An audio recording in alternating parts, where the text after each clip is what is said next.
So again sir आपका welcome है हमारे चैनल योगेंद्र सिंह योगी पे। नमस्कार। नमस्कार सर। सर काफ़ी सारे टॉपिक्स को कवर करने के बाद आज का जो विषय है वो चिंताजनक भी है और हर इंसान तक पहुंचना बहुत ज़रूरी है। तो कुछ उससे रिलेटेड हमारे क्वेश्चन रहेंगे। सर बेसिकली ना अभी बहुत सारी चीज़ें चल रही हैं जिसमें अंबानी जी का भी नाम आ रहा है और उनके बेटे पर भी केस कर दिया गया है। तो वो सारी चीज़ें क्या हैं? हाँ, बिल्कुल ठीक बात है।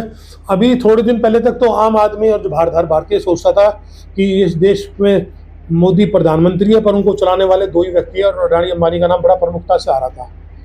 और अचानक जो है ये डेवलपमेंट हुई कि एक तो जो मुकेश अंबानी का छोटा भाई है अनिल अंबानी, हालाँकि उसका बिज़नेस अच्छा नहीं चल रहा, मामला ठीक नहीं चल रहा, पर और उसका मुकेश अंबानी से कोई बिज़नेस रिलेशन भी अब नहीं रहा। पर उनके पर्सनल फैमिली रिलेशन ठीक है, ऐसा हमारे सुनने में आया। तो जो अनिल अंबानी राफेल की डील में मोदी जी के साथ बैठा था, वहाँ फ्रांस गया था, और जो डिफेंस मिनिस्टर था वो गोवा में अपना मच्छी मुर्गी का उद्घाटन कर रहा था, जो इतना इंपॉर्टेंट था, और उसको कोई हाथ लगाने को तैयार नहीं, क्योंकि केस तो बहुत पुराने हैं ये। अचानक से ये हमारी एजेंसी कैसे सक्रिय हो गई और ईडी ने उस पर रेड डालनी चालू कर दी और अनिल अंबानी पे सारा केस चालू कर दिया। तो और दूसरा जो अपना मुकेश अंबानी है, उसका छोटा बेटा है अनंत अंबानी, जो अभी थोड़े दिन पहले देश में इतना प्रमुख था कि उसकी शादी में पूरा इंटरनेशनल हस्तियाँ और देश की सारी पॉलिटिकल हस्तियाँ, इंक्लूडिंग मोदी जी और सारी कैबिनेट और अपोजिशन छोड़ के राहुल गांधी फैमिली को, सब कुछ वहाँ पर गया हुआ था। तो और इतना इम्पोर्टेंट था, और साथ साथ मोदी जी, उसका एक उस बच्चे जो छोटा लड़का है उसको एक जानवरों का शौक है, तो उसने जामनगर में एक मिनी जू बना रखा है, बहुत बड़ा जू, जिसमें वो जानवरों के दुनिया भर के बहुत सारे जानवर ला के रखता है, और उनको ऐसा माना जाता है कि उनको संरक्षण देता है और उसका अच्छा पालन होता है। तो उसको वनतारा के नाम से है। तो अपना मोदी जी जो है उसका उद्घाटन करने के आए थे और उसके साथ घंटों बिताया था और घूमे थे। आज उसी वनतारा को लेके सुप्रीम कोर्ट ने कल एक कमेटी गठित कर दी है कि उसकी इंक्वायरी के लिए, कि और इंक्वायरी में बहुत सीरियस 10 पॉइंट है, और उसमें बड़े सीरियस पॉइंट है। उसमें अब ये हो गया कि भाई ये जानवर कहाँ से आए, किस तरह से आए, उनका लीगल ट्रांसफ़र हुआ कि नहीं हुआ, कौन से कंट्री से हुए, और उनका मतलब कि सारा जो ट्रैफिक है, जो जैसे ह्यूमन ट्रैफिक है वैसे ही एनिमल ट्रैफिक की बात होती है, कि कोई इलीगल काम तो नहीं, उसमें लैप्सेस तो नहीं आए। और साथ में मनी लॉन्ड्रिंग का भी एक जोड़ दिया है कि इसमें मनी लॉन्ड्रिंग तो नहीं हुई। तो मतलब कि इतने सीरियस इशू हैं कि अगर वो साबित हो जाए तो किसी भी आम आदमी को तो सज़ा हो। तो अब अभी तो ये खैर इनिशिएटिव स्टेज है, और ये पक्की बात है कि इतने बड़े आदमी पे अगर कोई बात शुरू होगी तो विदाउट शीर्ष लीडरशिप के, जो टॉप हमारी पॉलिटिकल लीडरशिप है, उसकी बिना मर्जी के तो पत्ता भी नहीं हिल सकता, इतनी बड़ी कार्रवाई हो नहीं सकती। तो ज़रूर अभी लेटेस्ट ऐसी डेवलपमेंट हुई है जिसमें मोदी जी और अंबानी के बीच में कुछ मामला खिंचा है, कुछ आपस में टसल हुई है। अब ये नहीं पता कि ये सीरियसली इनको अपना इन पे केस जेल में डालने की सजा, कानून का केस चलाने की ज़रूरत है, या सिर्फ प्रेशर टैक्टिक्स है, पर यह है डेवलपमेंट ज़रूर हुई है कोई। हम्म। ओके। तो सर हमें ये तो समझ में आया बेसिकली कि इन पे क्यों केस चल रहा है और क्या चीज़ें हो रही हैं। बट सर सिर्फ यही नहीं, इनके साथ और भी बहुत बड़े बड़े नाम भी इन्वॉल्व हैं। जैसे बेसिकली जो यहाँ पे हमारा है पॉलिटिशियन, वो भी काफ़ी इन्वॉल्व है, गवर्नमेंट तो इन्वॉल्व भी है, राहुल गांधी जी का भी इन्वॉल्वमेंट है, एंड इवन इंटरनेशनल इन्वॉल्वमेंट बहुत ज़्यादा, डोनाल्ड ट्रंप का भी नाम सुनने में आ रहा है। तो सर ये सारी चीज़ें क्या हैं? देखो, बात ये है कि अब दुनिया जो है एक ग्लोबल विलेज है, और सारी दुनिया एक दूसरे से जुड़ी हुई है, और एक दूसरे के बिजनेस से पूरा वर्ल्ड जुड़ा हुआ है, एक दूसरे के पॉलिटिकल सिस्टम से एक दूसरे को प्रमोट भी कर रहे हैं। तो दुनिया में बड़ी ताकतें एक दूसरे को डिस्टेबलाइज भी करने पे लगी हुई है।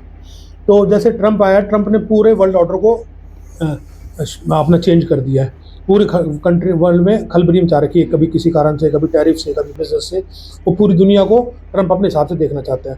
तो वो सब जगह कहीं किसी को प्रमोट कर रहा है और कहीं किसी को डिमोट कर रहा है, और वो अपने अमेरिका के इंटरेस्ट को तो देख रहा है, और उसको कई बातों से लगता है वो पर्सनल भी देखते हैं। जैसे मोदी और वो पहले अपने आप को दोस्त पाते थे, अब पिछले कई दिनों से लगता है कि जैसे ट्रंप मोदी से, इंडिया से इतनी नहीं दिखाया, कुछ मोदी से पर्सनल सा ऐसा लगता है कि पर्सनल कुछ स्कोर सेट कर रहा है, क्योंकि कोई दिन होता है जैसा वो इंडिया के खिलाफ मतलब बोलने से चूकता नहीं है।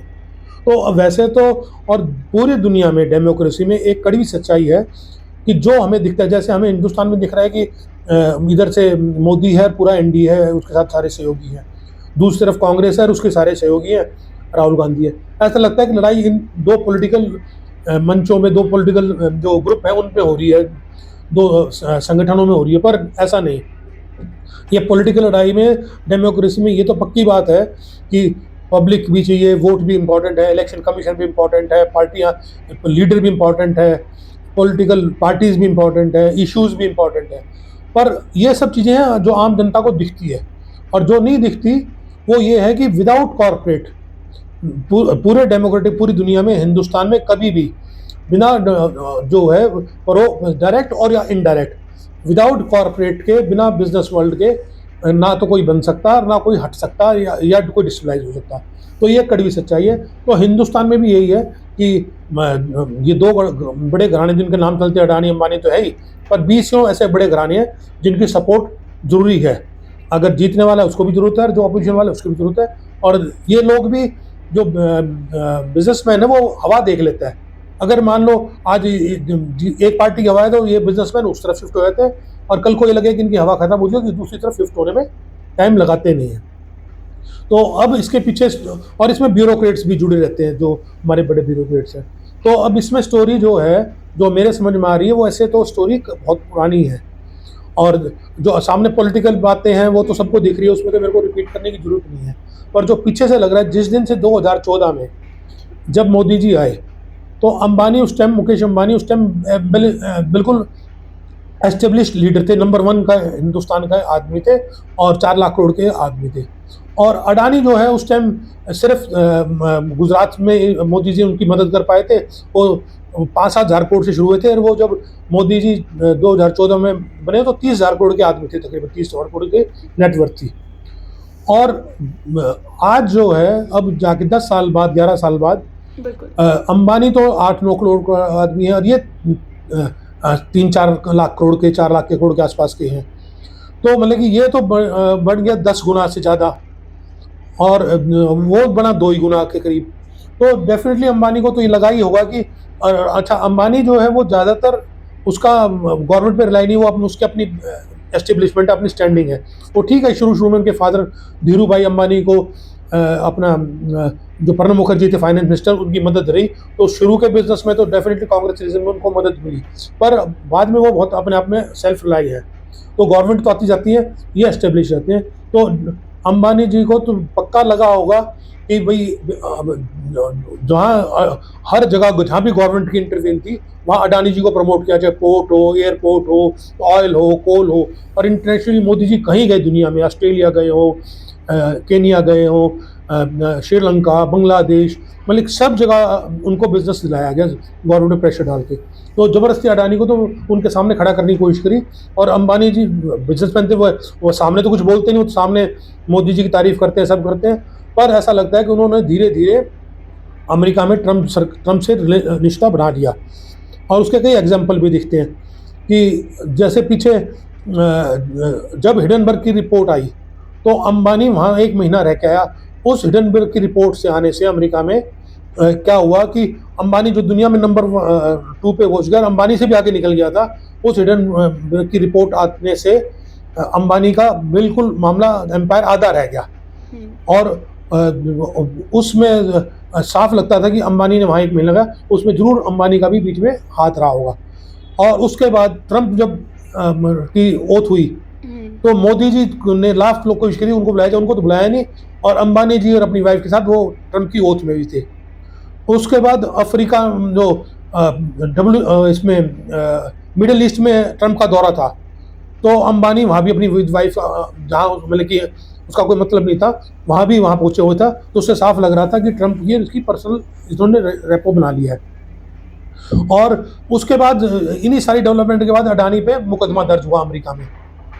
तो और जो ट्रम्प की बेटी है और उसका दामाद है, वो अंबानी के, अनंत अंबानी की शादी में दोनों आए हुए थे। तो और अच्छा, जो ट्रम्प बहाना लगा रहा है कि रशिया से ऑयल आया है, अगर रशिया से इंडिया ने ऑयल लिया तो वो 25% एक्स्ट्रा टैरिफ लगाएगा, मतलब 25% तो उसने टैरिफ हमारे ऊपर लगाया, और 25% टैरिफ जो है वो रशिया से तेल लगाने के एवज में लगाया है।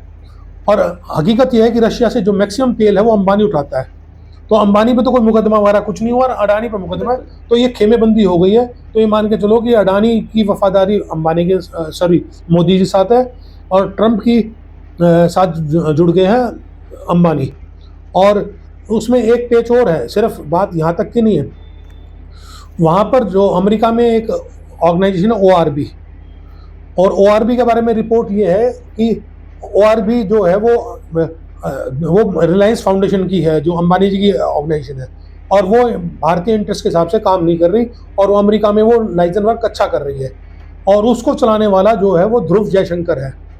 जो ध्रुव जयशंकर है वो हमारे विदेश मंत्री जयशंकर का लड़का है।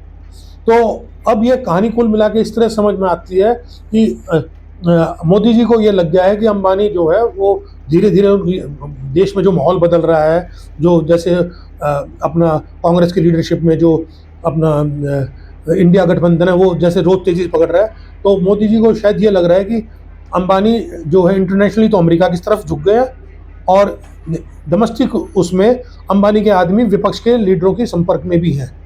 तो मुझे ये लगता है कि ये राजनीतिक घोलमेल, ये बिजनेस और कॉरपोरेट और सपा घोलमेल होके ये अंबानी जी पे ये कार्रवाई हो रही है।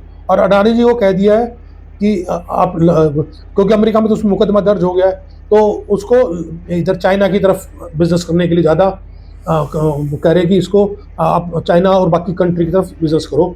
और क्योंकि जैसे अमेरिका से एलन मस्क का बिजनेस आया तो उसमें मजबूरी से जो है अंबानी को और एयरटेल को आगे करना पड़ा, क्योंकि अडानी आगे हो नहीं सकते थे। तो जहाँ मजबूरी होती है वहीं अंबानी को मिलता है, अदरवाइज गवर्नमेंट का जो फेवरेट है वो अडानी है। तो ये मामला अब ऐसे लग रहा है कि ये मामला खिंचता चला जा रहा है। ये मतलब कि अंबानी, ट्रंप और इंटरनल तो इंडिया वर्सेस अंबानी हो जाएगा, और उधर अडानी और मोदी एक कैंप में लग रहे हैं। ये मामला इस सब। सो सर बेसिकली इसमें बहुत सारी चीज़ें इन्वॉल्व हैं, वो तो हमें समझ में आया इस कन्वर्सेशन से। बट सर इसके बाद एक और क्वेश्चन निकलता है कि जो ये चीज़ें हो रही हैं इसका क्या असर पड़ेगा पॉलिटिक्स पे, specially in India and internationally? देखो वैसे तो इसका असर क्या पड़ेगा ये तो बहुत गुड प्रश्न है। इसका आंसर देने के लिए मेरे ख्याल से तो कोई भी आदमी इतना कैपेबल नहीं है कि जो उसका सटीक अपना फ्यूचर बता दे। जो पर ये है कि हम थोड़ा सा गैस वर्क कर सकते हैं, और मैं भी इतना स्पेशलिस्ट अपने आप को मानता नहीं हूँ इसका। पर यह है कि अगर इंडियन पॉलिटिक्स में थोड़ा सा भी कुछ गड़बड़ हुई, क्योंकि जो सरकार है जो अल्पसंख्यक पे है 240 पे, ये मोदी सरकार कोई स्थिर सरकार नहीं, मेजोरिटी पे तो है नहीं, ये बैसाखियों पे टिकी हुई है।